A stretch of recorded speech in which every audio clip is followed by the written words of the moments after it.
ये है बेबी बस, जिसे डांस करने का बड़ा शौक होता है। वो रेडियो लगाकर सारा दिन गाने सुनता रहता है। उसे रेडियो से बड़ा प्यार होता है। एक दिन एक डॉगी शरारत करता है और उसका रेडियो उठाकर ले जाता है।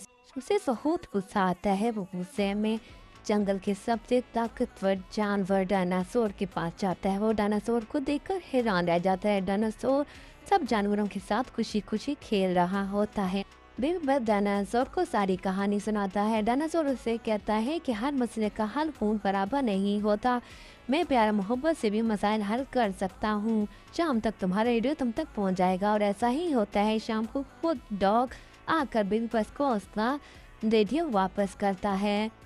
सब जंगल में खुशबाश रहने लगते हैं। डायनासोर की रहमदिली और मोहब्बत प्यार की वजह से जंगल की फिजा बड़ी पुरसुकून हो जाती है। अगर आपको कहानी पसंद आए तो लाइक माई चैनल।